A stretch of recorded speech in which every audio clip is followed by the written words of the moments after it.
Features Bill Belichick and Tom Brady facing off for the first time since the QB left in 2019 when the Bucs travel up to New England on Sunday night. Yesterday, Belichick was effusive in his praise for the reigning Super Bowl MVP ahead of the matchup. You got to hear this yourself. Tom's had an unbelievable career. I mean, you can't, there's not enough superlatives and adjectives to compliment him on everything that he's achieved and continues to achieve. So, yeah, it's unbelievably impressive. Nothing Tom does surprises me. He's a great player. Works hard, takes care of himself. I mean, he's talking about playing till 50. I mean, if anybody can do it, he probably can. Tough as any quarterback there is or ever has been. I mean, enough said. Nothing like a Belichick press conference. Shannon, is this genuine or calculated? Calculated. He's just saying all the right things. Why didn't you give him those superlatives? Skip, as we say now, why didn't you give his flowers while he was there? Why are they taking you now to give him this? If you actually believe that Tom Brady could play till he was 50, why not give him a contract extension that at least took him to 45? That's 7, 8 years less than what 50 is, Skip. Correct. If that's what you truly believe. You believe Tom Brady was done. That's what you believe. And you believe you can win without him. And now he's saying all these things because Tom not only left him, played unbelievable, got to and won the Super Bowl. So what else could he say? How's he supposed to, what can he say, Skip? Yeah, he played okay. Oh, no, I don't believe Tom can play till he's 50. He's already proven you wrong. All I'm saying is you had him there. It said that when you commissioned this study of what make the greats greats, from Tiger to Jordan to Kobe to him, it was love and support. Something that you didn't offer while he was there, even though you knew that's what he thrived upon. Not conflict. Love and support, which you didn't give him. Yep. Now, all of a sudden, you want to praise. There's not enough superlatives. There's not enough to talk about his career and what he's done and what he's continued to do. That's what you should have told him while he was there. You had the opportunity. It's like being married. You was in a marriage for 20 years, and neither partner told the other partner what they should have said now that we're apart that you're saying all the time. Yep.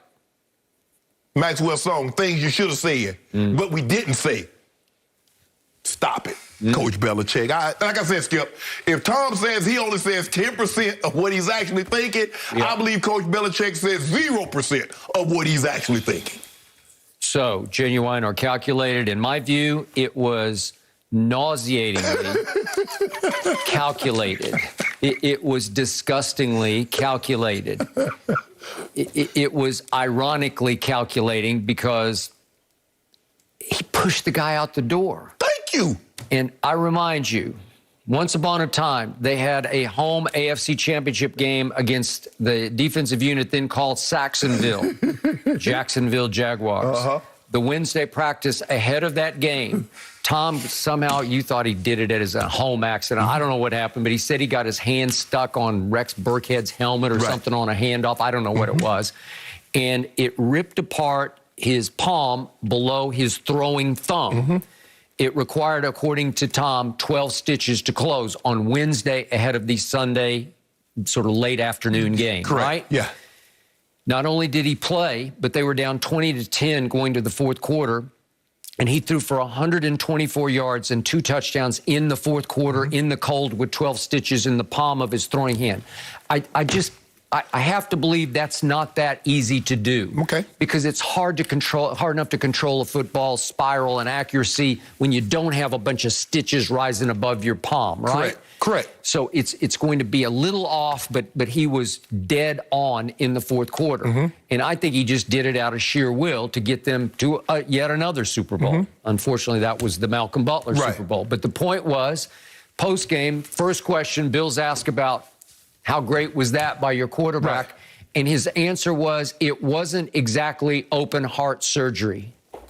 Really? Hold on, Skip. What about those superlatives? What about all the superlatives that you could be... Couldn't you throw him a little bone and say, he sucked it up, toughed it out? I don't know, just throw him a little something. Just not a bouquet, but like one little flower. A petal. Like a little petal. One rose petal of, hey, thanks for that. You got us to another Super Bowl. He's not going to give him any credit. So what's happening right here, right now? Bill Belichick knows he's in trouble going into Sunday's game. He knows that Tom Brady, the one Brady he doesn't want to see is that psycho Tom guy who's coming in there out of his mind. Let's go! Right. That guy. He doesn't need that guy trying to score, as you say, 50, hang half 100 on him because he's going to want to do that. Yes, absolutely. Okay? So what opportunity, what's his only hope here? It's to lay it on so thick on Tom that he just heaps more pressure on Tom to where he plays a little bit out of character. He tries too hard, maybe. He's a little off, and maybe they can hang in, because the one thing they do have going for them, as we speak, the Tampa Bay Buccaneers defense is dead last in yards passing allowed. They're allowing 338. What is it? 338. You're right. 338. Believe it or not, that is a historically bad pace, because the last year's Falcons were the all-time worst. They allowed 294.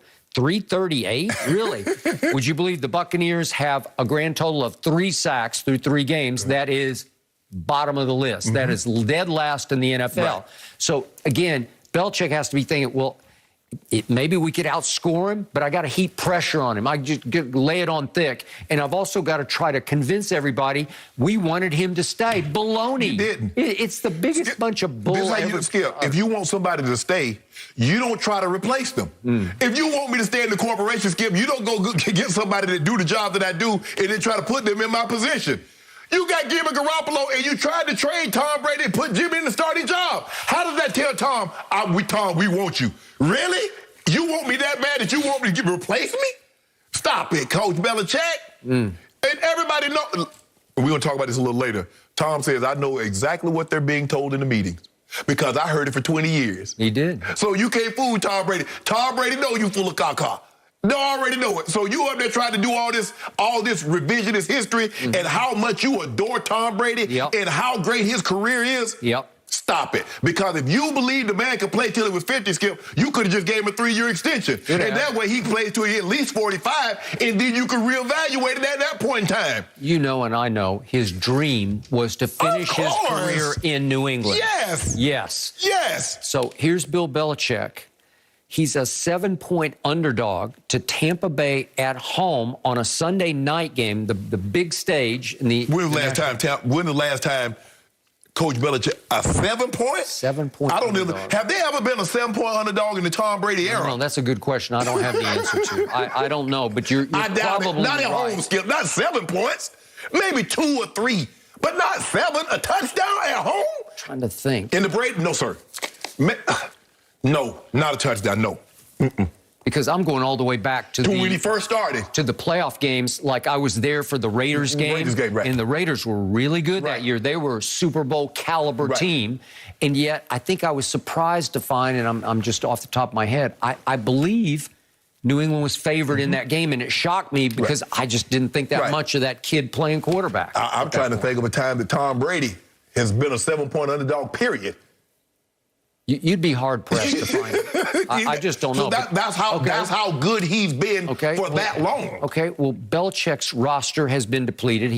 Robert Kraft allowed him to throw a bunch of money at it. Well, he depleted it. Okay, they're 1-2, right?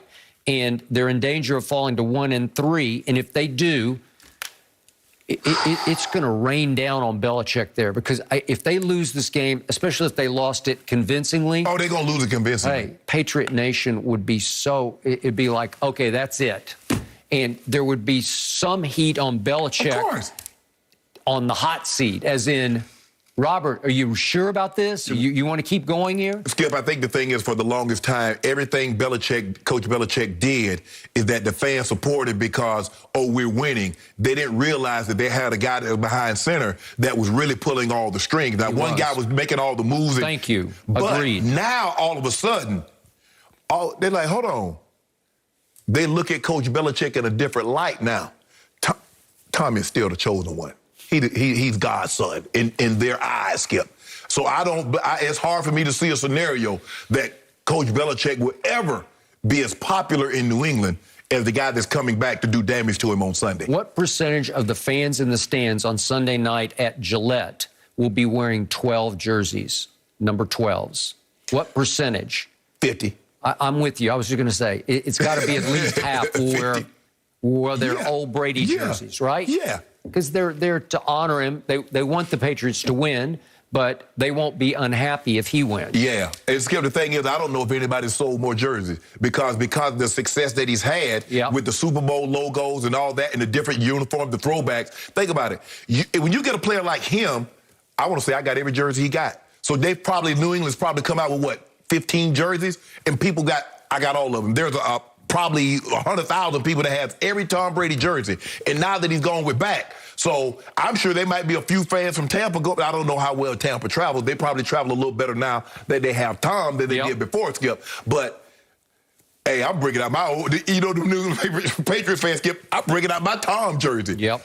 I got it. So Belichick's only hope is that Tom's a little overamped. He tries too hard. He's a little bit off target, and that they are able to do what Belichick did under Parcells in the Super Bowl against Buffalo, shorten the game. How? Well, you can't run the ball. You believe they can run the ball on Tampa? Or dink and dunk with the kid quarterback who threw 3 interceptions against New Orleans. But you're going to have to be deadly accurate, and you're going to have to check it down. Right. And they lost James White, and that's a big loss for them because he was the check down artist, obviously. But you're just going to have to try to play keep away from that guy. Well, in a situation like that, Skip, Todd Bowles knows they want to check the ball down. So he's going to probably have the guys right in their face. And, no, we're not going to allow you to throw anything short because I believe they can stop. They believe they're going to be able to stop the